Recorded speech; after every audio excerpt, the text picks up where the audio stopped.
الرحمن الرحيم. الحمد لله رب العالمين، والصلاة والسلام على من لا نبي بعده. أما بعد، فأعوذ بالله من الشيطان الرجيم. بسم الله الرحمن الرحيم. قال الله تبارك وتعالى في القرآن المجيد والفرقان الحميد: ما كان محمد أبا أحد من رجالكم ولكن رسول الله وخاتم النبيين وكان الله بكل شيء عليما. آمنت بالله، صدق الله العظيم. وقال النبي صلى الله تعالى عليه وسلم: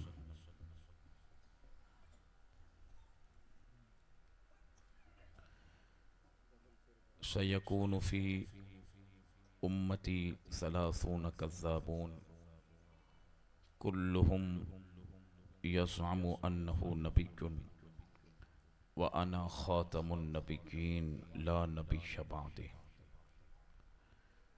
وقال النبي صلى الله تعالى عليه وسلم: إن الرسالة والنبوة قد انقطعت فلا رسول بعدي ولا نبي، أو كما قال. إن الله وملائكته يصلون على النبي يا أيها الذين آمنوا صلوا عليه وسلموا تسليما. اللهم صل على سيدنا ومولانا محمد معدن الجود والكرم منبع العلم والحلم والحكم وعلى آله وصحبه أجمعين وبارك وسلم أبدا. فإن من جودك الدنيا وضرتها ومن علومك علم اللوح والقلم ومن تكن برسول الله نصرته إن تلقه الأسد في آجامها تجمي. وأذن لصحب صلاة منك دائمة على النبي بمنهل ومنسجم والآل والصحب ثم التابعين لهم أهل التقى والنقى والحلم والكرم ثم الرضا عن أبي بكر وعن عمر وعن علي وعن عثمان ذي الكرم. نظرت إلى بلاد الله جمعا كخردلة على حكم اتصال گنج بخش فیض عالم مظہر نور خدا ناقص احرا پیر کامل احرا رہنما جس نے ختم نبوت پہ پہرا دیا، جس نے ختم نبوت پہ پہرا دیا، ایسے خادم کی عظمت پہ لاکھوں سلام. مولایا صلی وسلم دائما ابدا علی حبیبک خیر الخلق کلہم.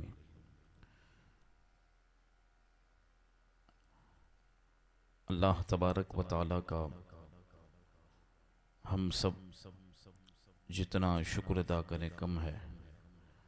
رب کریم نے آج ہم سب کو اس عظیم نیکی کے لیے جمع کیا ہے کہ جس سے بڑھ کر کوئی نیکی نہیں ہے.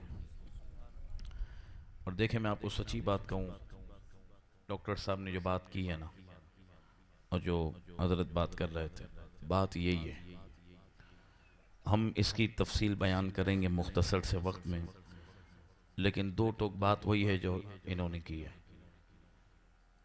کیونکہ جب ہمارے آقا مولا صلی اللہ علیہ وسلم کی بات آئے گی تو پھر ہم ہر حد تک جاننے کے لیے تیار ہیں. اور میں آج چاہوں گا آپ جتنے میرے نوجوان ساتھی موجود ہیں، جتنے بزرگ موجود ہیں، لمبی چوڑی بات نہیں کروں گا، بات کم ہوگی، مختصر ہوگی، لیکن آپ نے بڑی توجہ رکھنی ہے. اور انشاءاللہ حضور غوث پاک رضی اللہ تعالیٰ عنہ کے صدقے آج کی یہ نشست ایسی مؤثر ہو جائے بِإِذْنِ اللہ بِكَرَمِ رسول اللہ، ایسی مؤثر ہو جائے کہ انشاءاللہ تا صبح قیامت ہمیشہ کے لیے اس پورے شہر سے جتنے بھی رسول اللہ کی ختم نبوت کے منکر و غدار ہیں وہ غرق ہو جائیں اور اس شہر کو چھوڑ کر دفع ہو جائیں، اور کسی ظالم غدار میں آئندہ سر اٹھانے کی ہمت نہ ہو۔ سب کو پتا ہو یہ رسول اللہ کے غلام اپنے نبی کی ختم نبوت پر پہرا دینے ہر صورت جانتے ہیں انشاءاللہ۔ میں مختصر بات عرض کروں گا، توجہ رکھیے گا۔ سب سے پہلی بات تو یہ ہے کہ یہ اللہ تبارک و تعالیٰ کا آپ پر فضل ہوا اور ہم پر کرم ہوا، ہماری کوئی حیثیت نہیں۔ حضور جان عالم صلی اللہ علیہ وسلم کی شان وراء الورا ہے، حضور کی عظمت وراء الورا ہے۔ پوری کائنات اللہ نے اپنے محبوب کے لیے بنائی ہے۔ وہ جو نہ تھے تو کچھ نہ تھا، وہ جو نہ ہو تو کچھ نہ ہو، جان ہے وہ جہان کی، جان ہے تو جہان ہے۔ حضور ہیں تو کائنات چل رہی ہے، اور آپ اللہ کے محبوب ہیں، اللہ کے حبیب ہیں۔ صحابہ کرام علی مردوان مسجد نبوی شریف میں گفتگو کر رہے تھے اور انبیاء کرام علیہم السلام کے فضائل کو ذکر کر رہے تھے کہ اللہ تعالیٰ نے حضرت ابراہیم کو خلیل بنایا، حضرت موسیٰ علیہ السلام کو کلیم بنایا، حضرت آدم کو صفی بنایا، حضرت نوح علیہ السلام کو، حضرت عیسیٰ علیہ السلام کو روح اللہ بنایا، انہیں یہ شان دی، انہیں وہ شان دی، ذکر کر رہے تھے۔ حضور جان عالم سن رہے تھے۔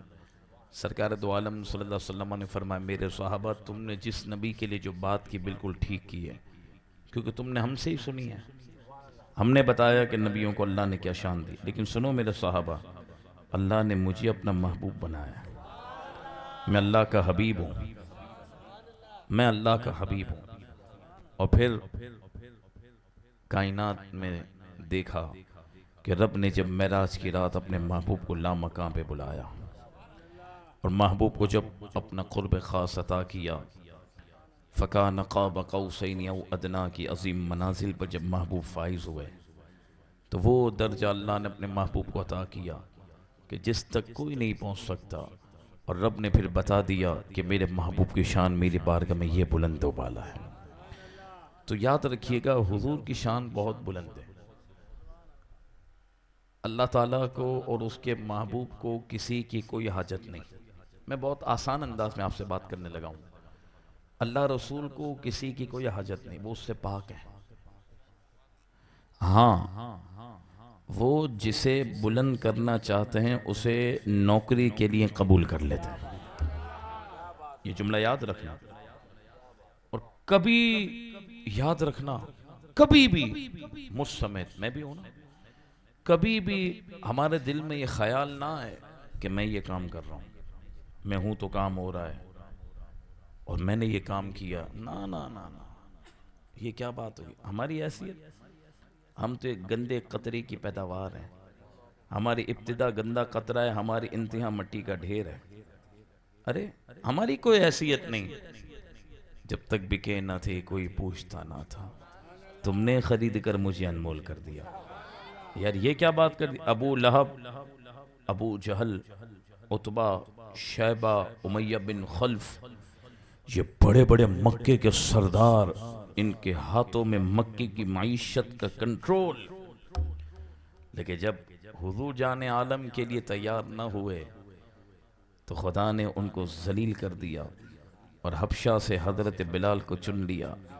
ظاہری طور پر وہ غلام تھے، لیکن محبوب سے وفا کی تو کعبے کی چھت پہ بھی چڑھ گئے، قیامت تک کے لیے مومنوں کے امام بھی بن گئے۔ یہ یاد رکھنا، بڑے سے بڑا، اور میں انہوں نے بات کی تو میں عرض کر رہا ہوں، یہ ایس ایچ او ہے یا کوئی بھی ذمہ داران ہے، اگر مسلمان ہیں تو ہم ان کو یہی بات کہیں گے کہ یہ وردی، یہ ڈیوٹی، یہ سب چند دن کی ہے۔ رسول اللہ علیہ السلام سے وفا کر کے جانا، تو دیکھو ممتاز قادری، وہ بھی پولیس مین تھا، پولیس کا سپاہی تھا، بڑے بڑے افسر چلے گئے، بڑے بڑے لوگ چلے گئے دنیا سے، کون پوچھتا ہے؟ لیکن جب وہ ایک پولیس مین جو رسول اللہ کی عزت پر پہرا دے، جب وہ دنیا سے جائے تو 60 لاکھ لوگ اس کے جنازے میں شامل ہو جائیں، آج بھی اس کا مزار چمک رہا ہے۔ رب نے بتا دیا کہ مولوی ہو اور میرے حبیب کے لیے تیار نہیں تو ہم اس کو اٹھا کر پھینک دیتے ہیں، اور پولیس کا ایک اہلکار کیوں نہ ہو، معاشرے میں اس کی کوئی اتنی ویلیو نہیں، لیکن میرے محبوب کے لیے تیار ہے تو ہم اس کو قوم کا امام بنا دیتے ہیں۔ یہ کھلی بات ہے، میں اس لیے آپ کو بات کر رہا ہوں۔ ارے اعلیٰ حضرت امام علیہ سنت نے تو بات کر دی، اور امام فرماتے ہیں کہ ہم نے تو صحابہ ہوں یا اہل بیت انہیں بھی حضور کی وجہ سے مانا ہے، حضور کی وجہ سے مانا۔ اصل عزت کا منبع مرکز وہ ذات مصطفیٰ ہے، جو ان سے نسبت پا گیا وہ قوم کا امام ہو گیا۔ اور میں آپ کو بتاؤں ہر عروج کو زوال ہے، لیکن جو مصطفیٰ کی نسبت سے ملے گا اسے کبھی زوال نہیں۔ ہاں، ہر ترقی کو زوال ہے، ہر نام بے نام ہو جائے گا، لیکن جسے رسول اللہ کی وجہ سے نام ملا قیامت تو آئے گی، نام اس کا خدا باقی رکھے گا۔ یہ کھلی بات میں کر رہا ہوں، یہ دو دو چار والی بات ہے، جس کو سمجھ آ جائے۔ ہاں، یہ جس کو سمجھ آ جائے۔ ابو جہل ابو الحکم تھا، عقل مند تھا، بڑا دانا تھا، مکے کا کوئی فیصلہ اس کے مشورے کے بغیر نہیں ہوتا، حضور سے اس نے منہ پھیرا تو پھر کیا ہوا؟ در در کی ٹھوکریں، ختم ہو گئی۔ اس لیے پہلی بات آج کی نشست میں وہ یہ ہے کہ نہ میری حیثیت، نہ میری اوقات، نہ ہمارا کوئی کمال، یہ ان کا کرم ہے کہ کس کو اپنی نوکری پہ رکھ لیں۔ نہیں سمجھا؟ مالکوں کے یہاں نوکروں کی کوئی کمی نہیں ہے، پلیز توجہ ادھر رکھیں۔ مالکوں کو یہاں نوکروں کی کوئی کمی نہیں ہے، وہ ہمارا انتخاب کر لیں یہ ان کا احسان ہے، وہ ہمیں چن لیں یہ ان کا احسان ہے، وہ ہم پہ نظر کر لیں وہ ان کا احسان ہے، نمبر ایک۔ اور پھر کبھی بھی یہ بات نہیں کرنا، اگر ہمارے تحریک کے دوست بیٹھے ہیں تو دوستانہ مشورہ دے رہا ہوں بھائی والا، توجہ ادھر رکھیں۔ کبھی بھی یہ مت کہنا کہ میرے پاس ٹائم نہیں ہے، میں کام نہیں کر سکتا، میں آ نہیں سکتا، میں ساتھ نہیں دے سکتا۔ ارے ہماری اوقات، کچھ ہمارے نادان دوست استعفیٰ دے دیتے ہیں، یہ سوچا آپ نے کس بات سے استعفیٰ دے رہے ہیں؟ کبھی تصور ہے؟ اگر نعوذ باللہ حضور نے یہ استعفے کو قبول کر لیا تو ہماری دنیا آخرت برباد ہو جائے گی۔ یہ سوچ نہیں علامہ صاحب ہم تو تنظیم کی، میں نے کہا تنظیم تو ہے حضور کی، اور کس کے لیے؟ تحریک لبیک کا مقصد کیا ہے؟ رسول اللہ کی عزت کے لیے کھڑی ہے، حضور کے ناموس کے لیے، اور تو کوئی بات ہی نہیں ہے۔ کبھی آپ نے سنا کہ امیر المجاہدین علیہ الرحمہ کی ظاہری حیات پاک میں کبھی آپ کے نام کے نعرے لگے؟ آپ تو سخت منع کر دیتے، ریپیٹ بند کریں اس کا، بابا جی منع کر دیتے تھے کہ یہ کیا بات ہوگی، بات حضور کی کرو۔ تو میں اس لیے عرض کر رہا ہوں کہ کبھی مت کہنا کہ مجھے کام نہیں کرنا، اگر وہاں سے ہو گیا نا کہ نہ کرو تو تباہ ہو جائیں گے۔ وہاں پر تو ہماری نوکری پہ وہ مہر لگا دے تو کامیابی قدم چومے گی۔ یہ یاد رکھو یار، ہم کون، ہماری کیا حیثیت؟ ہماری کوئی حیثیت نہیں۔ علامہ ابن حجر عسقلانی نے لکھا نا کہ جب منگولوں کے پورے بڑے پروگرام کے اندر جب پوپ رسول اللہ کی عزت پر حملہ کرتا ہے تو وہاں اس کا پالتو کتا موجود تھا، اس نے جب پوپ کو چیڑ پھاڑ دیا، میں اس موضوع میں نہیں جا رہا، اس واقعے کو دیکھ کر 70,000 عیسائی کلمہ پڑھ کے مسلمان ہو گئے کہ ہر یہ کتے کو بھی پتا ہے کہ نبی کی عزت پر پیرا کیسے دینا ہے، جانور کو پتا اور مسلمان کو نہ پتا حضور کی عزت کا مسئلہ کیا، تو بات پھر حد نہیں ہوگی، اس سے بڑا کوئی مسئلہ ہی نہیں ہے کائنات۔ اور پھر ابھی جیسے حضرت نے کہا نا کہ قربانی نہیں ہونے دیں گے، اب یہ میڈیا ہے نا، ریپیٹ بند کرتے ہیں اس کا، یہ میڈیا کا وقت ہے، اب یہ کیا کریں گے، یہ لبرل یہ سیکولر، دیکھیں یار غور کرنا، یار یہ ظلم نہیں ہے یار وہ اپنے گھروں میں بھی جانور نہیں کاٹ سکتے، یہ لبیک والے کیسے ہیں یار، یہ لبیک والوں کو کیا ہو گیا ہے، یہ تو انتہا پسند ہے یار، یہ تو نعوذ باللہ شر پسند ہے یار، یہ منع کرتے ہیں یار۔ اور میرے بھائی بات سنو، یہاں قربانی کے جانور کاٹنا نہ کاٹنا یہ مسئلہ نہیں ہے، اصل مسئلہ آئیڈینٹیٹی کا ہے، شناخت کا ہے، اور میں آپ کو اس کو آسان کر کے سمجھاؤں۔ بھائی جو پولیس محکمے نہیں ہے، پولیس محکمے میں جو نہیں ہے، وہ کیا پولیس کی وردی پہن سکتا ہے؟ جواب دو یار۔ آپ کہیں کہ بھائی کپڑے میرے ہیں، درزی میرا ہے، سلائی میں نے دی ہے، میں پہنوں گا، پہن سکتے ہیں؟ جو رینجرس میں نہیں ہے، جو آرمی میں نہیں ہے، جو وکیل نہیں ہے، جو جج نہیں ہے، جو جس شعبے میں تعلق نہیں رکھتا اور وہ اس شعبے کی شناخت کو اختیار کر سکتا ہے؟ جواب دو یار۔ کرے گا تو قانونی جرم ہے۔ پتہ ہے کیوں جرم ہے؟ کیونکہ دھوکہ ہے۔ آپ جب پولیس والے نہیں ہیں تو کیوں پولیس کا ڈریس پہن کے قوم کو بیوقوف بنا رہے ہیں؟ ہم یہ کہہ رہے ہیں کہ جب تم ملعون مرزے کو مانتے ہو تو حرام خورو، تم اس مرزے کے ساتھ جہنم میں گھسو اور اس کی تعلیمات کو پکڑو نا۔ اس کی تو کوئی تعلیمات ہے نہیں، تم نے تعلیمات سب مدینے والے مصطفیٰ کی لینے کی بات کی ہے، اور حرام خورو وفادار تم مرزے سے ہوتے ہو۔ اصل بات یہ ہے، اصل بات دھوکے کی ہے۔ تو ظلم تو مسلمان پہ ہو رہا ہے، یہ تو ظالم ہے۔ میرا بات سمجھے کہ نہیں سمجھ رہے؟ سمجھ رہے ہو؟ قربانی کا جانور کاٹنا نہ کاٹنا میرے مقصد تو سمجھیں۔ اور بھائی قربانی کی جو عبادت ہے، جو شرعی معاملات ہیں، وہ اللہ رب العالمین کے محبوب علیہ السلام نے بتائے ہیں۔ تو جو رسول اللہ کو نہیں مانتا، حضور کو آخری نبی نہیں مانتا، رسول اللہ کے بعد نعوذ باللہ مرزے ملعون کو نبی مانتا ہے، تو پھر وہ رسول اللہ کی تعلیمات کو کیسے فالو کر رہا ہے؟ وہ مرزے کے ساتھ جہنم میں جائے؟ اسے کس نے حق دیا کہ وہ رسول اللہ علیہ السلام کی تعلیمات کو فالو کرے؟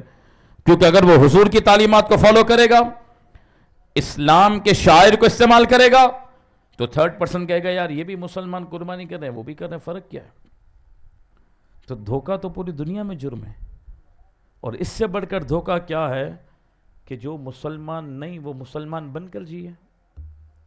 بھائی تمہیں شوق ہے نا نماز پڑھنے کا، تمہیں شوق ہے مسجدیں بنانے کا، تمہیں شوق ہے مسجدوں پہ مینارے کرنے کا، تمہیں شوق ہے قربانی کرنے کا، تو سب سے پہلے مرزے پہ لعنت کرو، قادیانی سے توبہ کرو، حضور جان عالم کے غلام بن جاؤ، آؤ مل کر لبیک کے نعرے لگاؤ۔ بھائی جو ملک کا غدار ہو اس کی سزا موت ہے، جو نبی کا غدار ہو، یہ کھلی بات ہے یار۔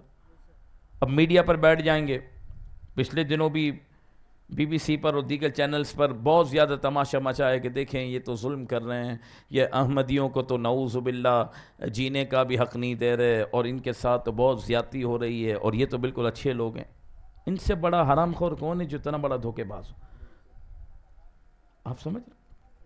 اب دیکھیں جتنے بھی غیر مسلم اقلیت ہیں، نان مسلم، عیسائی ہیں، یہودی ہیں، سکھ ہیں، ہندو ہیں، ہمارے ملک میں رہ رہے ہیں نا؟ جواب دو۔ رہتے ہیں؟ کوئی ان کو مارتا ہے؟ کوئی ان کی عبادت گاہ کو جلاتا ہے؟ کوئی ان کی عبادت گاہ پہ حملے کرتا ہے؟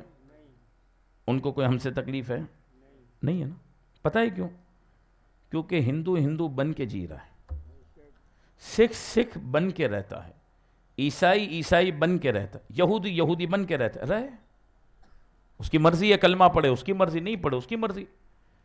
لیکن قادیانی حرام خور قادیانی بن کے نہیں رہتا، یہ مسلمان کے اندر گھسنا چاہتا ہے۔ یہ کیسے ہم پھر اس کو کراس کرنے دیں گے؟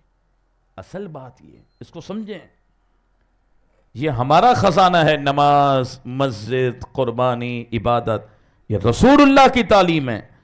حرام خورو جب تم ہو قادیانی تو پھر اس کے بل میں گھس کے مرو نا، اس کی کوئی تعلیمات ہی نہیں ہے، کچھ بھی نہیں ہے اس کے پاس، تو اس کے پاس کیا ہے؟ میں نے کہا تم نے بھی کون سا نبی مانا جس کے پاس کچھ بھی پلے نہیں ہے؟ تم نے مانا کیا؟ اس کے پاس تو کوئی تعلیم نہیں ہے، سوائے حرام خوری، انبیاء کو نعوذ باللہ گالیاں دینے کے، رب کی شان میں گستاخیاں کرنے، اس کے سوا تو کوئی بات ہی نہیں ہے۔ تو میں اس لیے یہ ادارے، یہ ایجنسیاں، یہ حکومت، یہ تھانے دار، یہ ایس ایچ او، یا جتنے بھی مسلمان ہیں ان کو کہوں گا خدا کے واسطے اتنے سیدھے نہ بنو، سمجھدار آپ لوگ سب ہو، اور مہربانی کر کے جو حضور کا غلام جو اسلام کی سرحد پر پہرا دے، اسلام کی خزانے کی حفاظت کرے، پاکستان کے آئین پر عمل کرے، اس کو دہشت گرد مت کہو، ان دھوکے بازوں کو، ان غداروں کو، ان دو نمبروں کو پکڑو، اور ان سے پوچھو کہ اگر تم مسلمان نہیں ہو تو تمہیں کیا ضرورت پڑی ہے مسلمانوں کے معاملات کو اپنانے کی؟ تم قادیانی بن کے حرام خورو رہو نا. تم یہ تم کہاں سے بن گئے؟ تم چاہتے ہو نماز بھی ویسے پڑھیں، تراویح بھی ویسے پڑھیں، روزے بھی ویسے، سب کچھ ہم کریں، اور مانے مرزے کو. یار یہ کوئی بات ہوئی؟ یہ کوئی بات ہوئی؟ آپ کے پاس پاکستان کے قومی شناختی کارڈ ہے تو یہ کارڈ صرف کارڈ نہیں ہوتا. آپ کے پاس اگر اس ملک کی نیشنلٹی ہے تو اس کے بعد آپ نے اس ملک کی در و دیوار سے بھی محبت کرنی ہے، اس ملک کی حفاظت بھی کرنی ہے. اس ملک کے بارے میں کوئی غداری کرے تو آپ نے اس سے مقابلہ بھی کرنا ہے. کیوں؟ کہ آپ کو اس ملک میں یہ رہنے کے لیے کارڈ ملا کہ آپ اس ملک کے باشندے ہیں، تو اب آپ کی ذمہ داری ہو گئی کہ آپ نے اس ملک کا تحفظ کرنا ہے. تو ہم نے جیسے حضور کا کلمہ پڑھا نا تو اسلام کا پٹا ہمارے گلے میں آ گیا. تو جیسے ہی پٹا گلے میں آیا حضور کی غلامی کا، اب ہم پر فرض ہے کہ مر جائیں گے لیکن نبی پاک کے دین کی حفاظت ضرور کریں گے. یہ بات کس کس کو سمجھ آ گئی؟ اب ظالم کون ہے مجھے بتاؤ نا یار. جو ہماری شناخت استعمال کرے ظالم وہ ہے کہ ہم ہیں؟ خود سوچو نا یار. بھائی کوئی محکمہ اجازت نہیں دے گا حضرت، کوئی دے گا؟ کوئی شعبے والا آپ کو اجازت نہیں دے گا. کل آپ میں سے کوئی ہے، مجھ میں سے کوئی ہے، ہم سٹی کورٹ چلے جائیں، ہم ہائی کورٹ چلے جائیں، جج کی کرسی پہ بیٹھ جائیں، کوئی بولے گا بھائی کیا ہو گیا، آپ کا دماغ ٹھیک ہے؟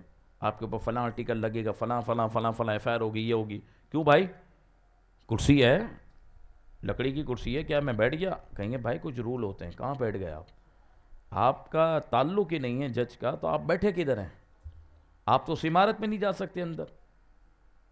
تو میں نے کہا جب دنیاوی شعبے، دنیاوی محکمے کی اتنی قدر اور اتنے رولز ہوں تو حضور کے دین کے لاوارث ہے کہ مسلمان لاوارث ہیں.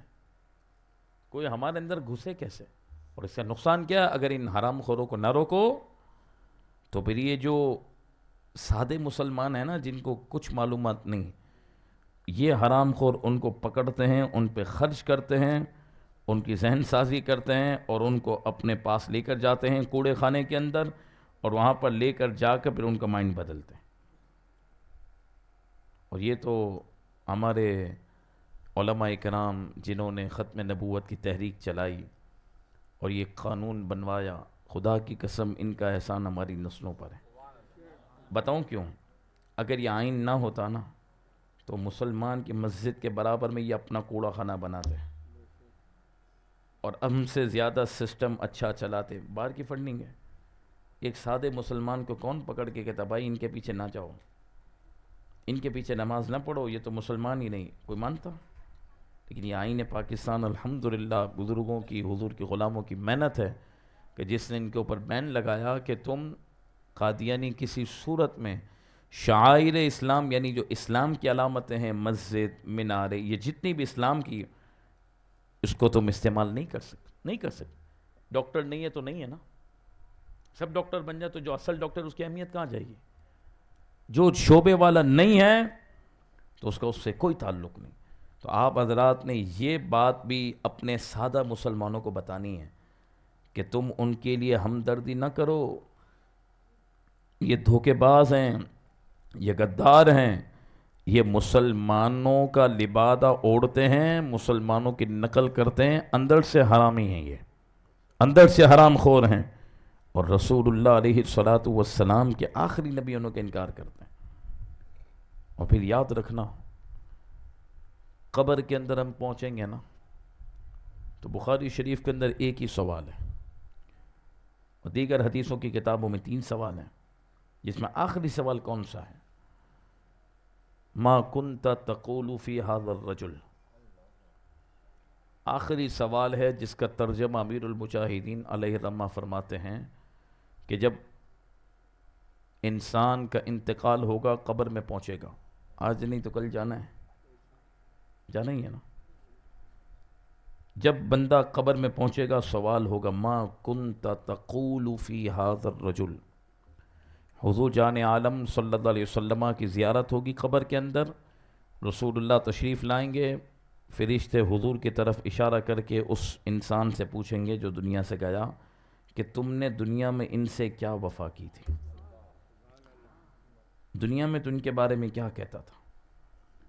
بس اتنی بات عرض کرنی اور میری بات ختم ہے. پوچھا جائے گا کہ تم نے اپنے نبی سے کیا وفا کی تھی. آج ہم اپنی زندگی پہ غور کر لیں اور دیکھیں دنیا سے جانے کے بعد پہلا جو مرحلہ ہے نا وہ قبر کا ہے. پہلی جو برزخی منزل ہے نا قبر ہے, اور اس میں سوال حضور کے بارے میں ہونا ہے. اس سے یہ پتا چلا کہ زندگی ملی حضور سے وفا کے لیے. حضور سے وفا کے لیے زندگی ملی ہے. گناہ گار بڑے سے بڑا ہو خدا بخش دیتا ہے, غدار کو نہیں بخشتا.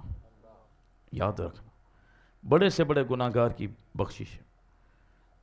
ہم سے کہیں ایسی کوتاہی نہ ہو جائے کہ قبر میں حضور چہرہ پھیر لیں. استغفر اللہ. اگر حضور نے پوچھ لیا دنیا میں تیرا جس سے جو رشتہ تھا تو نے ہر رشتے کو نبھایا. بندہ نبھاتا ہے نا, آج کے دن تک بھی ہم نے رشتے نبھائے. کوئی بندہ ہے جو کہہ دے میں کوئی رشتہ نہیں نبھاتا. جو ذمہ داریاں ملتی ہیں ہم اٹھاتے جا رہے ہیں. بچپن سے اب تک اسکول جا رہے تھے تو بیگ کی ذمہ داری نبھائی, تو اسکول کی ذمہ داری نبھائی, تو پھر آگے بڑھے تو پھر کام دھندے میں لگے. سب کچھ آج تک ہر رشتے کے لیے بندہ محنت کرتا ہے. بیوی بچوں کے رشتے بھی نبھاتا ہے, دوستوں کے رشتوں کو بھی جواب دیتا ہے, ہر رشتہ نبھاتا ہے. اگر حضور جان عالم نے پوچھ لیا میرا تیرا بھی کوئی رشتہ تھا دنیا میں تو نے اس سے کیا وفا کی, تو نے میرے لیے کیا کام کیا. بس غلاموں یہ بات کرنی ہے. تاجدار گولڑا جنہیں حضور اپنا بیٹا کہتے ہیں, پیر مہر علی شاہ صاحب کو, پیر مہر علی شاہ صاحب کو سرکار نے بیٹا فرمایا. تاجدار گولڑا اولاد رسول ہیں.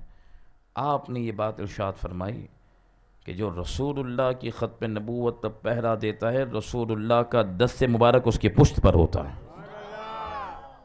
سب سے بڑا کام ہے حضور کی ختم نبوت پہ پہرا دینا. ختم نبوت مطلب حضور آخری نبی ہیں, اس کی حفاظت کے لیے جو کام کرتا ہے وہ رسول اللہ علیہ الصلاۃ والسلام کے دست مبارک میں ہوتا ہے. نماز کی دعوت دی جائے گی, ہم بھی دیتے ہیں, دینی بھی چاہیے, فرض ہے. روزے کی دعوت دی جائے گی, لوگوں کو گناہوں سے بچنے کی دعوت دی جائے گی, نیکیوں کی دعوت دی جائے گی.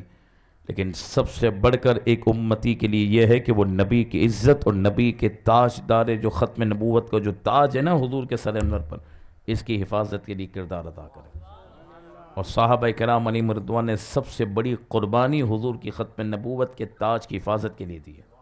جنگ یمامہ میں ٹوٹل جتنی جنگیں ہوئیں, غزوات ہوئے, ٹوٹل حضور کی مدنی زندگی میں صحابہ نے جتنی جنگیں لڑیں, کل جو شہداء ہیں نا صحابہ جو شہید ہوئے ان کی تعداد 259 کے قریب ہے.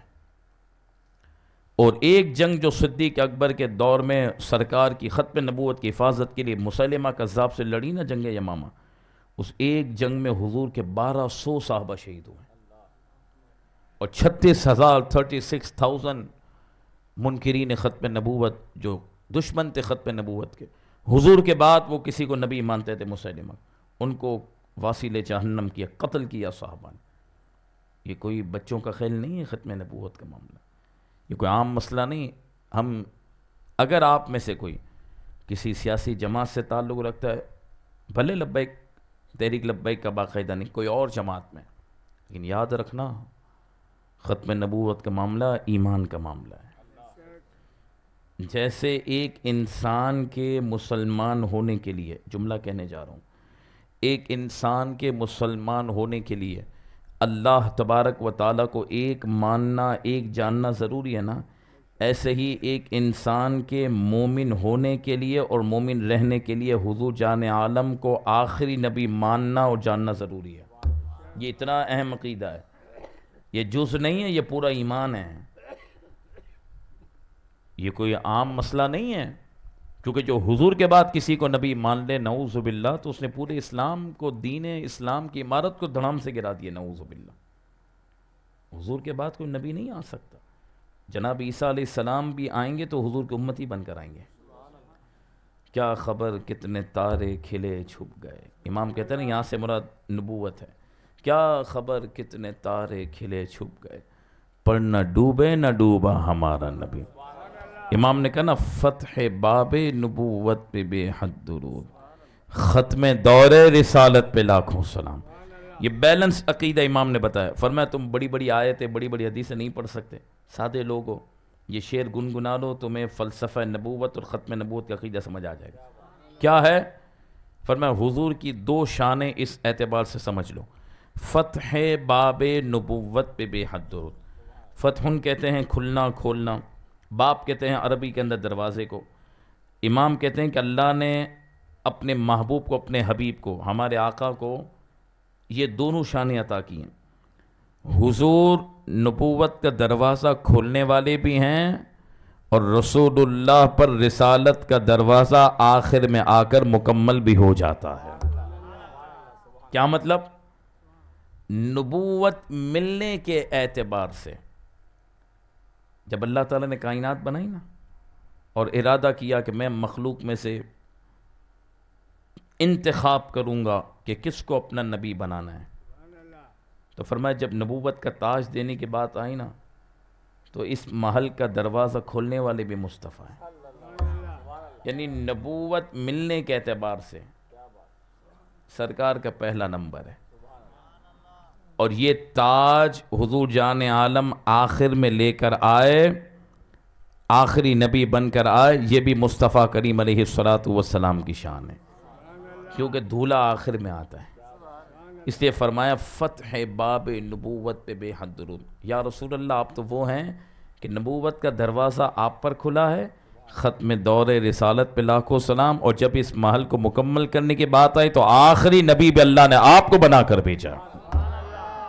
نبوت سب سے پہلے حضور کو ملی ہے، اور رسول اللہ کو آخری نبی بنا کر اللہ تبارک و تعالیٰ نے بھیجا ہے. اس لیے میرے آقا نے فرمایا ان الرسالۃ والنبوۃ قد انقطعت فلا رسول بعدی ولا نبی. کیا فرمایا لوگوں سنو، بے شک اللہ رب العالمین نے رسالت اور نبوت کو مجھ پر مکمل کر دیا. اب میرے بعد نہ کوئی نیا نبی آ سکتا ہے، نہ کوئی نیا رسول آ سکتا ہے. سرکار نے پہلے فرمایا تھا کہ ان قریب میری امت میں 30 بڑے جھوٹے ہوں گے جو دعویٰ کریں گے، گمان کریں گے کہ وہ نبی ہیں. سرکار نے فرمایا میرے امتیوں یاد رکھنا، خبردار، انا خاتم النبی کی لا نبی کے بعد، میں ہی آخری نبی ہوں، میرے بعد کوئی نبی نہیں. حضور نے پہلے بتا دیا. اس لیے مسلمانوں یاد رکھنا، حضور کی ناموس کا مطلب عزت ہوتا ہے. حضور کی عزت اور حضور کی ختم نبوت پہرے داری سے بڑا کوئی عمل نہیں ہے. اور امیر المجاہدین ہمارے مرشد قبلہ علامہ خادم حسین رضوی علیہ الرحمہ یہ بات ارشاد فرماتے ہیں کہ جو حضور کی عزت پر پہرا دیتا ہے نا اور ختم نبوت کی حفاظت کرتا ہے، وہ چھلانگ لگا کے رسول اللہ کے قرب تک پہنچ جاتا ہے. دوسرا تو بہت دیر سے، دوسرا تو آپ نے استاد صاحب سے واقعہ نہیں سنا، غازی علم الدین شہید علیہ الرحمہ جیل کے اندر موجود ہیں. ٹھیک، ایک رات اچانک جس بیرک میں آپ موجود تھے وہ روشن ہو گئی، ایسی روشن ہوئی جیسے چاند بیرک کے اندر اتر آیا. یہ خواب نہیں، یہ ظاہری حالت ہے. غازی علم الدین شہید علیہ الرحمٰن نے دیکھا کہ کوئی ہستی جلوہ گر ہوئی اور ان کے آنے کی وجہ سے پوری بیرک روشن ہو گئی. آپ ادب میں بیٹھ گئے. آپ نے عرض کی حضور آپ کون؟ غازی علم الدین شہید نے جب پوچھا تو جو آنے والی ہستی جن کے آنے سے پورا جیل روشن ہو گیا، انہوں نے فرمایا میں اللہ کا رسول، اللہ کا کلیم حضرت موسیٰ علیہ السلام. پوچھا حضور آپ میرے پاس تشریف لائے، حکم؟ فرمایا علم الدین جب سے تو نے اپنے نبی کی عزت میں پہرا دیا ہے اور نبی کے گستاخ کو تو نے ٹھکانے لگایا ہے، اس وقت سے آج تک جب بھی انبیاء کی مجلس سجتی ہے نا تو انبیاء کی مجلس میں اللہ کے حبیب تیرا ذکر کرتے، میرا علم الدین، میرا علم الدین، میرا علم الدین. تو میں نے سوچا دیکھ کرتا ہوں وہ علم الدین ہے کون جسے مصطفیٰ انبیاء کی مجلس میں یاد کرتے ہیں. اور غازی ممتاز قادری علیہ الرحمہ، دیکھو کیسی ٹھنڈی ہوا چل رہی ہے. غازی ممتاز قادری علیہ الرحمہ، آپ کے ماموں نے یہ بات ارشاد فرمائی کہ جب آپ تختہ دار پر پہنچتے ہیں، بڑی بات ہے، غازی صاحب سے پوچھا گیا کوئی خواہش ہو، فرمایا اگر خواہش پوتی ہو تو میرے سر سے امامہ مت اتارنا، میرے چہرے کو نہیں ڈھانپنا، اور دوسری بات جب تم تختہ کھینچنے لگو تو جب تک لبیک یا رسول اللہ میں نہ کہہ دوں اس وقت تم تختے کو نہ کھینچنا۔ غازی صاحب کے ماموں کہتے ہیں جب غازی ممتاز قادر علیہ الرحمہ کو پھانسی کے پندے پہ چڑھا دیا، جلاد کہنے لگا بس تھوڑی ہی دیر میں اب آپ کا تختہ کھینچ دیا جائے گا، تو ممتاز قادری فرمانے لگے انتظار نہ کرو، جو کرنا ہے کر لو، جس کے لیے میں یہاں پہنچا ہوں وہ مصطفیٰ اڈیالہ جیل میں مجھے لینے آ چکے ہیں۔ بات یہ ہے، علامہ ابن حجر عسقلانی تو کہتے ہیں کہ امتی کے دل میں جو خیال آتا ہے حضور اس کو بھی جانتے ہیں۔ ابھی آپ کے جو دل میں خیال آ رہا ہے نا حضور اس کو بھی جانتے ہیں۔ میرے دل میں خیال آنے سے بھی مصطفیٰ کو خبر ہے۔ اللہ اکبر۔ تو جو ان کا کوئی غلام ہوگا تو کیا حضور کو نہیں پتا کہ ان کی پہرے داری کرے گا؟ کیا رسول اللہ کو نہیں پتا؟ یہ کیا بات ہو گئی؟ خبر ان کو ضرور ہے، اور خبر ہے تبھی تو بندہ استقامت سے کام کر رہا ہے۔ وہ ایک صوفی تھا نا، 40 سال اس نے اللہ کا ذکر کیا، اللہ اللہ اللہ اللہ اللہ۔ ایک رات شیطان نے آ کر بہکایا، کہا 40 سال ہو گئے، پوری پوری رات تو اللہ اللہ کر رہا ہے، کوئی جواب آیا تجھے؟ سو جا۔ وہ سو گیا۔ سوئے، جناب خضر علیہ السلام خواب میں آ گئے۔ فرمایا کیا ہو گیا صوفی صاحب، آج سو گئے آپ؟ کہا بس وہ شیطان نے مجھے بہکا دیا، اور شیطان کہنے لگا تو جس کو یاد کر رہا ہے 40 سال گزار دیے تو نے رات کو اللہ اللہ کرتے کرتے، تجھے تو کوئی جواب ہی نہیں ملا، اس لیے میں سو گیا۔ فرمایا مجھے رب کی طرف سے پیغام آیا کہ میرا جواب ہی تھا تبھی تو وہ مجھے یاد کر رہا تھا۔ جس کو ہم جواب نہیں دیتے وہ ہمارا نام نہیں لے سکتا دوبارہ۔ یہ حضور کے کرم نوازی کہ ہم لبیک کی کانفرنس کرنے کے لیے بیٹھے ہیں، انہیں تھوڑی نوکروں کی کمی۔ یہ کیا بات ہو گئی یار؟ جب ابو جہل، عتبہ، شیبہ، امیہ بن خلف بڑے بڑے بدماش حضور کے لیے تیار نہ ہوئے تو رب نے حبشہ سے بلال کو چن لیا، فارس سے سلمان کو چن لیا، روم سے صہیب کو چن لیا، بتا دیا قیامت تک ہمارے محبوب کو حاجت نہیں ہے، حاجت تمہیں ہے۔ جو اس دربار کے لیے کھڑا ہو جائے گا قیامت تک کے لیے ہم اس کا بھی نام کر دیں گے۔ اور دیکھو میں دو ٹوک کھلی بات کرتا ہوں، اگر ہم اپنے لیے زندگی بسر کریں گے جو آج تک ہم کر رہے ہیں، ہماری زندگی میں تو دو ہی باتیں رہ گئی ہیں نا۔ آج ہماری زندگی میں، مسلمانوں کی زندگی میں دو ہی باتیں، آج ہماری زندگی کے اندر دو ہی باتیں رہ گئی ہیں، یا تو بزنس یا فیملی، اس کے سوا کچھ نہیں ہے ہماری زندگی کے اندر۔ ہمیں اپنے کاروبار کا پتہ ہے یا ہمیں اپنی فیملی کی فکر ہے، باقی کچھ بھی نہیں پتہ۔ یاد رکھنا جو اپنے لیے جیتا ہے نا، جیسا کہ دنیا جی رہی ہم جی رہے ہیں، وہ مر جاتا ہے، اور جو حضور کے دین کے لیے جیتا ہے نا وہ ہمیشہ کے لیے زندہ ہو جاتا ہے۔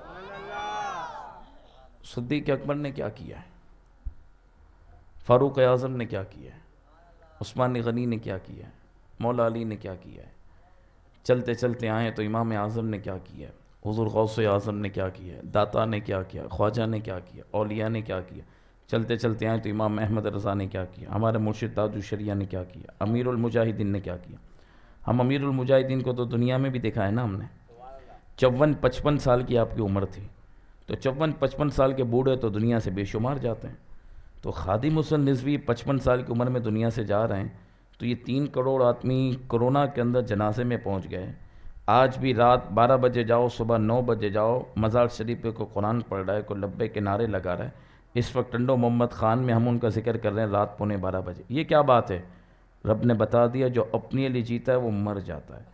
اور تم صدیق اکبر سے لے کر خادم حسین رضوی تک دیکھو، جو ہمارے محبوب کے دین کے لیے جیتا ہے، دین کی برکت سے، محبوب کے صدقے، اس کے بھی نام کو قیامت تک ہم باقی رکھتے ہیں۔ فیصلہ آپ کا ہے، فیصلہ ہمارا ہے، راستے دونوں ہیں۔ آسانی چاہیے، کاروبار کی فکر ہے، فیملی کی فکر ہے، دوستوں کی فکر ہے، محلے کی فکر ہے، ٹھیک ہے، نصیب۔ یہ جن رشتوں کے لیے ہم دوڑ رہے ہیں نا، جب ہم مریں گے نا دنیا سے جائیں گے، جو سب سے قریبی رشتہ دار ہوگا نا وہ سب سے پہلے مٹھی اٹھائے گا مٹی کی اور ہماری قبر پہ ڈالے گا۔ دنیا سے جو ہم وفا کر رہے ہیں نا دنیا والوں سے، ہمارے مرنے کے بعد وہ ایک مٹھی مٹی قبر پہ لیں گے، ڈال دیں گے، لیکن قبر کے اندر بھی حضور کو آنا ہے۔ جب امتی قبر میں پہنچے گا نا، اور جب سب تنہا اس کو چھوڑ دیں گے، آمینہ کے لال فرمائیں گے تو کیوں گھبراتا ہے؟ تجھے تیرے رشتہ داروں نے، تیرے ماں باپ نے، تیرے دوستوں نے چھوڑا نا، میں مصطفیٰ تو آج بھی تیرے ساتھ موجود ہوں۔ صحابی نے پوچھا نا یا رسول اللہ قیامت کے دن آپ کو کہاں تلاش کروں؟ حضور نے فرمایا میزان پہ آ جانا، اپنی امتی کے نامہ عمل کو وزنی کر رہا ہوں گا۔ حضور وہاں نہ پاؤں تو کہاں ہوں؟ سرکار نے فرمایا حوض کوثر پر آ جانا، اپنی امت کو پانی پلا رہا ہوں گا۔ عرض کی حضور وہاں نہ پاؤں تو کہاں ہوں؟ سرکار نے فرمایا پل صراط پر آ جانا، جو میرا امتی قدم رکھے گا اس کو پل صراط پار کروانے کے لیے رب سے دعا کروں گا۔ صحابی نے پوچھا حضور وہاں نہ پاؤں تو کہاں ہوں؟ سرکار نے فرمایا نہ نہ نہ، ان 3 جگہوں پہ جہاں میرا امتی مجھے بلائے گا دوڑتے ہوئے میں مصطفیٰ وہاں پہنچوں گا۔ جب دنیا میں آج ہمارے چہرے سلامت ہیں، عیبوں پہ پردہ ہے، قد سلامت ہے، تو یہ رسول اللہ کا صدقہ ہے۔ مریں گے تو قبر میں حضور آگے سامنے کھڑے ہیں، قیامت کے دن اٹھیں گے تو بھی حضور کھڑے ہیں۔ جب ہر جگہ ہیں ہی حضور تو ہمیں ان سے وفا نہیں کرنی؟ کیا اس دنیا میں رکھا ہے یار؟ یہ دھوکے کی، فانی، مطلب کی۔ پیسہ ہے تو دنیا آپ کے ساتھ ہے، شہرت ہے تو دنیا آپ کے ساتھ ہے، پاور ہے تو دنیا آپ کے ساتھ ہے، عہدہ ہے تو دنیا آپ کے ساتھ ہے، منصب ہے تو دنیا آپ کے ساتھ ہے۔ مثال دوں، خدا نہ خواستہ 3 دن بخار ہو جائے نا، اور زور زور سے اگر ہم کھانسنا شروع کریں تو بیوی بچے بھی کہیں گے تھوڑا کھانسو کم، ہماری نیند میں خلل آ رہی ہے، تھوڑا کھانسو کم، ہماری طبیعت خراب ہو رہی ہے۔ ابے بھائی جب تک ہم کسی کے کام آ رہے ہیں نا تو ہم اس کے ہیں۔ ہر رشتہ ہے نا دنیا کا، جملہ دے کے جا رہا ہوں آپ کو، دنیا کا ہر رشتہ ہے نا وہ غرض، مقصد اور مفاد کی وجہ سے ہم سے محبت کرتا ہے۔ ایک اللہ رسول وہ ہے جو بغیر مقصد کے ہم سے محبت کرتا ہے، کیونکہ انہیں کوئی وہ نہیں، وہ بے نیاز ہیں۔ اور دنیا میں تو جس کے لیے جتنا بھی کرو ہو سکتا ہے وہ دھتکار دے، ٹیشو پیپر کی طرح استعمال کر کے پھینک دیں، لیکن وہاں سے ایسی بات نہیں۔ وہاں تو ایک بار سلام کرو تو 10 بار رحمتیں ہوتی ہیں۔ اور میرے رب نے فرمایا، حدیث قدسی ہے کہ محبوب ارشاد فرما دو میرا بندہ میری طرف اگر چل کر آتا ہے تو میری رحمت دوڑ کر اس کے پاس جاتی ہے۔ کامیابی چاہتے ہو، آج سے عہد کرو کہ انشاءاللہ حضور کے دین کا کام کریں گے۔ بولو انشاءاللہ۔ اللہ نے جو شعبہ دیا ہے، جو شعبہ دیا ہے، جس شعبے میں کام کرتے ہو، حضور کے دین کے لیے آج کھڑے ہو جاؤ۔ جان ہے، مال ہے، وقت ہے، اولاد ہے، جوانی ہے، صلاحیت ہے، جو بھی ہے، میں رسول اللہ کے دین کے لیے۔ اور بھی میں گاڑی میں آ رہا تھا تو میں یہی کہہ رہا تھا کہ بھائی پہچان ایک ہی ہونی چاہیے۔ ایجنسی کا فون ہے، نہیں میرا تو لبیک سے کوئی تعلق نہیں تھا، میں تو محفل میں گیا تھا، مجھے کیا پتہ لبیک کیا، نا یہ کیا بات ہو گئی؟ پہچان ایک ہی ہو۔ اگر آج تو انکار کرے گا میں لبیک والا نہیں، اگر حضور نے قبر میں کہہ دیا میں تجھے نہیں جانتا تو کہاں جائیں گے؟ یہ کیا بات ہو گئی یار؟ بڑے بڑے ڈاکو، بڑے بڑے بدماش اور چور اگر بدماشوں کے ساتھ جڑے ہوئے ہیں تو وہ ان کے تعلق کا انکار نہیں کرتے، مارے کھاتے ہیں، جیلوں میں جاتے، پھر بھی کہتے نہیں میں فلاں کا ہی آدمی ہوں۔ ہم حضور کے غلام ہیں، کھاتے ہیں تیرے در کا، پیتے ہیں تیرے در کا، پانی ہے تیرا پانی، دانا ہے تیرا دانا، حضور کے غلام ہو۔ اور کوئی بدماش سامنے آ جائے اور پوچھے تم کون ہو، بول بھائی سن میں لبیک والا تھا، ہوں اور رہوں گا انشاءاللہ۔ یہ کیا بات ہو گئی؟ کہا پیچھے ہٹ جا۔ کہا کیا پیچھے ہٹ جا؟ ہم تو آگے بڑھیں گے۔ بولو کیوں؟ کہا اس لیے کہ مروں گا تو حضور کی زیارت ہوگی نا۔ بھائی مدینے سب کو جانا ہے، سب کو جانا ہے نا۔ جب مدینے جانے کے لیے تڑپتے ہیں تو ایک موت تو بیچ میں پڑتا ہے، وہ موت آئے گی تو مدینے والے تک پہنچ جائیں گے۔ بھائی مدینے جانے کے لیے ہم تڑپتے ہیں تو مدینے والے تک نہیں جانا، یہ بیچ میں موت تو ہے جو نہیں جانے دے رہی، یہ موت آئے گی تو مدینے والے کے قدموں میں پہنچ جائیں گے۔ زندگی ایسی بسر کرو نوجوانوں، زندگی ایسی بسر کرو جب قبر میں پوچھا جائے نا ما کنت تقول فی ھذا الرجل، ان کے بارے میں کیا کہتا تھا، اس وقت حضور فرما دے کاش کہ فرشتوں اس سے کیا پوچھتے ہو میں کون ہوں؟ اس سے تو بن دیکھے مجھ سے محبت کی، مجھ سے وفا کی، دنیا سے ٹکر لی، بدماشوں سے لڑا، میری ختم نبوت پہ پہرا دیا، پوری قوم، پورا محلہ، رشتہ دار سب اس کی مخالف ہو گئے، تو بھی یہ میرے لیے کھڑا رہا۔ فرشتوں آج میں کہتا ہوں یہ میرا غلام اور میرا عاشق ہے۔ بات ختم نہیں ہو گئی؟ ہم قبر میں پہنچے، ٹھیک ہے غور سے سنو، قبر میں پہنچ گئے ہم، آج نہیں کل نہیں پرسوں، 25 سال 50 سال 60 سال 70 سال 80 سال بس مر گئے، ہم پہنچ گئے قبر میں۔ اب ہم پہنچے اور حضور جان عالم صلی اللہ علیہ وسلم ہمیں دیکھ کر مسکرا لیں، ہماری نظریں جھکی ہیں، حضور فرمائیں آج تو دیدار کی رات ہے، آنکھ اٹھا کر دیکھ لیں، ہماری نظریں جھکی ہوں، اور امیر المجاہدین کے صدقے ایسا کرم ہو جائے کہ سرکار اپنے شائن شان اپنا دست مبارک ہمارے سر پہ پھیر دیں کہ غلام میں تجھ سے راضی ہوں، تو نے میرے لیے کام کیا. بات نہیں ختم ہو گئی. پھر کوئی توجہ، زندہ آباد میں نعرہ لگواتا ہوں، لبے کا نعرہ بھی لگے گا اور محفل مکمل. توجہ، امیر المجاہدین ہے نا علامہ خادم حسین، میں نے خود دیکھا کیونکہ حضرت کی خلوت میں بھی بیٹھنے کی سعادت ملی، رات رات بھی بیٹھا میں اکیلا کے. امیر المجاہدین کے پاؤں ہیں نا وہ اتنے سوج جاتے تھے کیونکہ نچلا دھڑ کام نہیں کرتا تھا ایکسیڈنٹ کی وجہ سے، ویل چیئر پہ تھے، اتنے سوج جاتے تھے، اتنے قدم سوج جائیں، اتنی تکلیف ہو بابا جی کو، بہت تکلیف، الفاظ سے باہر. ہم کہتے تھے حضور یہ پاؤں کی حالت ہے، ویل چیئر پر آپ بیٹھے ہیں، اتنا لمبا سفر. بابا جی فرماتے تھے مولانا تھک میں بھی جاتا ہوں لیکن قبر میں حضور کو منہ دکھانا یہ فکر مجھے پھر کھڑا کر دیتی. اور فرمایا مولانا تم تو گلاس بھی اٹھا سکتے ہو، چل پھر بھی سکتے ہو، میں تو معذور ہوں، میں تو بیٹھا ہوں، اس کے بعد بھی 22 گھنٹے کام کرتا ہوں، تم لوگ صحیح ہو کر بھی کام نہیں کرتے ہو. بابا جی 2 گھنٹے سے زیادہ نہیں سوتے تھے، 2 گھنٹے سے زیادہ امیر المجاہدین آرام نہیں کرتے تھے. فرماتے تھے قبر میں تو پھر حضور نے مسکرا لیا تو آرام ہی آرام ہے، اس کے بعد کوئی کام ہے؟ کام ہے پھر قبر میں؟ تو ہم زندگی ایسی بسر کریں کہ حضور مسکرا لیں. حضور نے مسکرا لیا تو فرشتے بھی نہیں پوچھیں گے، خدا بھی بخشے گا، سب کچھ کرم ہو جائے گا. اور حضور کس کو دیکھ کر مسکراتے ہیں؟ جو ان کی عزت پر سینہ چوڑا کر کے بات کرتا ہے، جو ان کی خط پہ نبوت پہ سینہ چوڑا کر کے پہراتے تھے. یہ کھلی بات ہے، یہ تو ہم نے بابا جی سے سنا اور دیکھ بھی لیا. حضور اس سے خوش ہوتے ہیں، حضور اس امتی سے خوش ہوتے ہیں کہ جو امتی حضور کی بات آ جائے آپے سے باہر ہو جائے.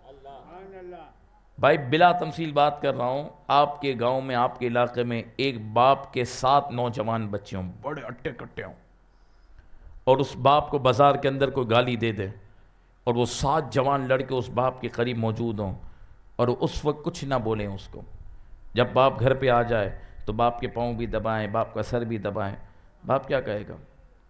تم بڑے بے غیرت بچے ہو، جب تیرے باپ کو وہ سب کے سامنے ذلیل کر رہا تھا اور عزت پر اس نے حملہ کیا، اس وقت تم نے کچھ نہیں کیا، تم ڈر گئے، اب آ کر میرے پاؤں کہاں دبا رہے ہو؟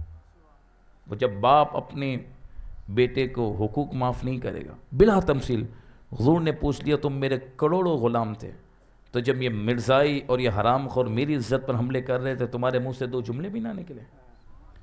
تو بھائی ڈر کے جیو گے تو بھی مرنا ہے اور دلیری سے جیو گے تو بھی مرنا ہے. خالد بن ولید نے فرمایا کہ میں ہر جنگ میں کود گیا، ہر جنگ میں کودا، موت نہیں تھی تو نہیں آئے. اور دیکھو موت، عزت، رزق ہے ہی رب کے ہاتھ میں. ہم ان چیزوں سے گھبراتے ہیں، عزت، رزق، روزی، زندگی ہے ہی رب کے ہاتھ میں. جو بھی کرو، ایک رات جو قبر کی لکھی ہے وہی رات ہے. جو بھی کرو عزت اللہ کے حکم سے اور رزق اللہ کے حکم سے. اس لیے آج آپ ٹنڈو محمد خان والے جتنے حضور کے غلام ہیں، ماشاءاللہ آپ لوگوں کے جو امیر و ناظم ہیں، میں نے بھی بات سنی، شعر ہیں، اللہ ان کو اور برکت ہے، بابا جی کا اور فیضان جاری کرے. آپ لوگ مرکز کے ساتھ دست و بازو بن جاؤ اور حضور کے غلاموں چاروں طرف نظر رکھو. اس مرتبہ ربیع الاول میں بھی ایسا جشن میلاد ہو کہ قادیانی وہیں غرق ہو جائیں. ہر طرف یہ بات ہو بھائی، سب کو پتہ ہو، چاہے حکومت ہو، چاہے ایجنسیاں ہوں، چاہے پولیس ہو، چاہے محکمہ ہو، سب کو پتہ ہو کہ بھائی یہ بہت شریف لوگ ہیں، بہت عزت دار والے، بہت امن والے لوگ ہیں. لیکن اگر ان کے نبی کے حوالے سے کوئی 2 نمبری کوئی کرے گا قادیانی، تو پھر یہی حضور کے غلام انشاءاللہ بدر، احد اور یمامہ میں جو صحابہ نے قربانیاں دی، تو ان کے صدقے، ان کے در کے غلام ہر قربانی دینے کے لیے تیار ہوں گے. لیکن کسی ملعون کو نبی پاک کی ختم نبوت کی دستار پر ہاتھ اٹھانے کی اجازت نہیں دے سکتے. انہیں جانا، انہیں جانا، انہیں جانا، نہ رکھا غیر اس سے کام. جب بندہ کو حضور کو جانتا ہے، حضور کو مانتا ہے، پھر کیا ہوتا ہے؟ نتیجہ کیا ہے؟ للہ الحمد، دنیا سے مسلمان گئے. قبر میں سرکار آئیں تو میں قدموں میں گروں، گھر فرشتے بھی اٹھائیں تو میں ان سے یوں کہوں، اب تو پائے ناز سے میں اے فرشتوں کیوں اٹھوں، مر کے پہنچا ہوں یہاں اس دل ربا کے واسطے. اللہ اپنے فضل سے ہماری گفتگو کو قبول فرمائے. دوران گفتگو کوئی کمی ہوئی ہو، کوئی کوتاہی ہو، اللہ کی بارگاہ میں توبہ کرتا ہوں اور ایک ہی دعا کرتا ہوں، مولا میں گناہ گار، سیاہ کار، کمینہ، ذلیل، خطا کار، تجھ سے دعا کرتا ہوں مولا آج تک تو نے اپنے حبیب مکرم صلی اللہ علیہ وسلم کا ذکر کرنے والوں کو، محبوب کی ختم نبوت پر پہرا دینے والوں کو جو تو نے عطا کیا، آج کی اس محفل کی برکت سے وہ سب کچھ ہمیں، ہمارے اہل خانہ کو، ہمارے اعز و اقارب کو، تا صبح قیامت آنے والی ہماری نسلوں کو، محبوب کے تمام چاہنے والے چاہنے والیوں کو، تحریک لبیک کے امیر سے لے کر آخر کارکن تک سب کو وہ سب کچھ عطا فرما دے، آمین۔ وما علیہ الا البلاغ۔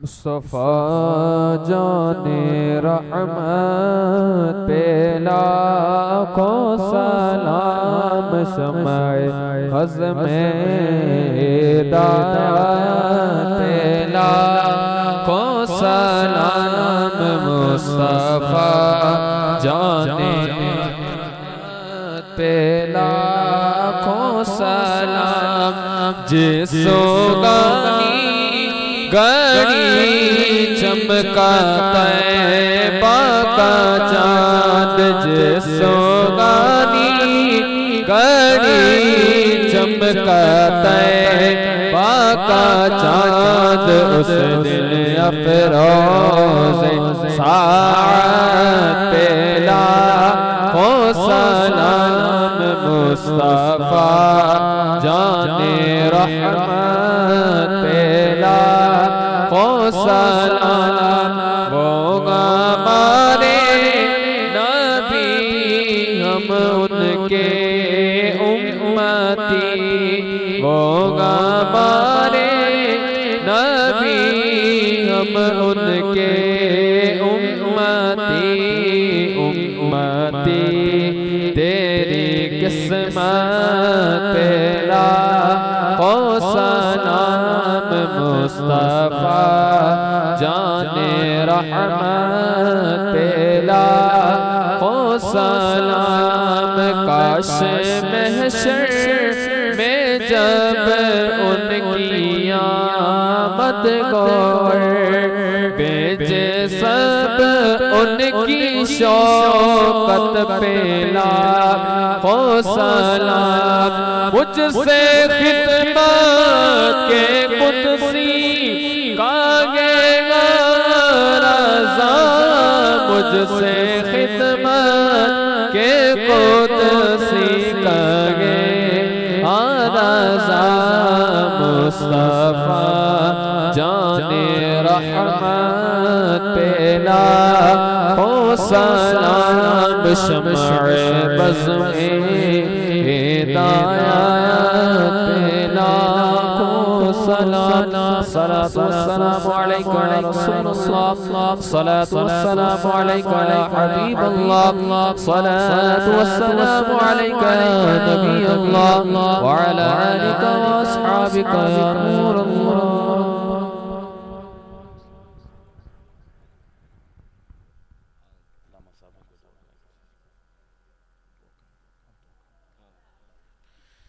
الحمدللہ رب العالمین والصلاة والسلام علی اشرف الانبیاء خاتم النبیین، اللہم انا نسألک باسمک الاعظم ورضوانک الاکبر، یا ارحم الراحمین یا ارحم الراحمین یا ارحم الراحمین، اپنے فضل، اپنے کرم، اپنی رحمت سے اپنے حبیب مکرم صلی اللہ علیہ وسلم کے صدقے مولا آج کی اس تقریب سعید کو، اس کانفرنس کو اپنی بارگاہ میں قبول فرما، ہماری حاضری قبول فرما، منتظمین کے انتظام کو اپنی بارگاہ میں قبول فرما، یا ارحم الراحمین، جتنے تیرے محبوب کے غلاموں نے شرکت کی مولا سب کو دنیا آخرت کی نعمتیں، عزتیں، عظمتیں، برکتیں عطا فرما، سب کی مشکلات آسان فرما، سب کی پریشانیاں دور فرما، بیماروں کو شفا دے دے، اے اللہ تنگ دستوں کی غیبی مدد فرما، قرض اتر جائے، پریشانیاں دور ہو جائیں، سب کے رزق حلال میں برکتیں ہوں، یہاں پانی بجلی کے جو مسائل ہوں حل فرما دے مولا، غیبی مدد فرما، فلسطین، غزہ، شام، یمن، عراق، لبنان، کشمیر، افغانستان، دنیا بھر کے مظلوم مسلمانوں کی غیبی مدد فرما، اسرائیل اسرائیلی افواج کے مولا ٹکڑے ٹکڑے کر دے، ان کی حمایت کرنے والوں کو ذلیل و رسوا کر۔ مولا فلسطین غزہ کے مسلمانوں کی غیبی مدد فرما۔ اللہ اپنے خزانے سے ان کے اناج اور ان کے خوراک کی قلت کو دور فرما۔ اللہ اپنے محبوب کی امت پر کرم فرما۔ امیر محترم تحریک لبیک کو فتح کا جھنڈا عطا فرما۔ اس ملک میں تیرے محبوب کا دین تخت پر آ جائے۔ جتنے اس ملک کے غدار ہیں، جتنے تیرے محبوب کے غدار ہیں، سب کو تباہ و برباد فرما۔ اے اللہ اپنے محبوب کے غلاموں کی خیر فرما۔ وطن عزیز پاکستان کی حفاظت فرما۔ پاکستان کو مولا تا صبح قیامت سلامتی عطا فرما۔ یا اللہ ٹنڈو محمد خان میں جتنے تیرے محبوب کے غلام عشاق بستے ہیں، سب کے گھروں کی حفاظت فرما، سب کو خوب برکتیں عطا فرما۔ جنہوں نے آج کی یہ محفل منعقد کی، اس میں حصہ ملایا، تعاون کیا، اللہ انہیں دنیا آخرت میں اپنے محبوب کے خزانوں سے مالا مال فرما۔ اس محفل کو ہمارے لیے ذریعہ نجات بنا، ہمیشہ کے لیے ہمیں اپنے محبوب کی بارگاہ سے قبولیت کی مہر عطا فرما۔ حج مقبول و مبرور، مدینہ شریف کی مقبول حاضری، بغداد شریف کا مقبول سفر، مقدس مقامات کی مقبول حاضری نصیب فرما۔ ربنا آتنا فی الدنیا حسنہ وفی الآخرۃ حسنہ وقنا عذاب النار وادخلنا الجنۃ الفردوس مع الابرار۔ یا عزیز یا غفار یا رب العالمین، دنیا میں ہر آفت سے بچانا مولا، عقبہ میں نہ کچھ رنج دکھانا مولا، بیٹھوں جو در پاک پیمبر کے حضور، ایمان پہ اس وقت اٹھانا مولا۔ اللہم انا نسألک من خیر ما سألک منہ سیدنا محمد نبیک ورسولک صلی اللہ علیہ وسلم، ونعوذ بک من شر ما استعاذک منہ سیدنا محمد نبیک ورسولک صلی اللہ علیہ وآلہ وسلم۔ آمین۔ ربنا تقبل منا انك انت السميع العليم وتب علينا انك انت التواب الرحيم۔ ان الله وملائكته يصلون على النبي يا أيها الذين آمنوا صلوا عليه وسلموا تسليما۔ اللهم صل على سيدنا ومولانا محمد معدن الجود والكرم وآله وصحبه وبارك وسلم۔ سبحان ربك رب العزة عما يصفون وسلام على المرسلين والحمد لله رب العالمين۔ آمین۔ اللہ تعالی ہمیشہ کے لیے ہم سے راضی ہو جائے، اس کی بارگاہ سے ہمیشہ کے لیے ہمیں عافیت نصیب ہو، اس کی رضا کی سند مل جائے، دنیا آخرت ہماری سور جائے، ایمان پر اسلام پر ہمیں زندگی، ایمان اسلام پر شہادت کی موت، قبر میں محبوب کی خصوصی توجہ، اور قیامت کے دن محبوب کی شفاعت عظمیٰ اور جنت الفردوس میں محبوب کے قدمین میں جگہ نصیب ہو۔ انشاءاللہ ضرور ہوگا۔ اللہ کو راضی کرنے کے لیے تمام مرادیں رب کی بارگاہ سے پوری ہو جائیں، اس نیت سے اس کو خوش کرنے کے لیے ایک ہی آواز میں کلمہ شریف مل کے پڑھیں۔ لا الہ الا اللہ، لا الہ الا اللہ، لا الہ الا اللہ، محمد رسول اللہ صلی اللہ علیہ وسلم، تاجدار ختم نبوت، تاجدار ختم نبوت۔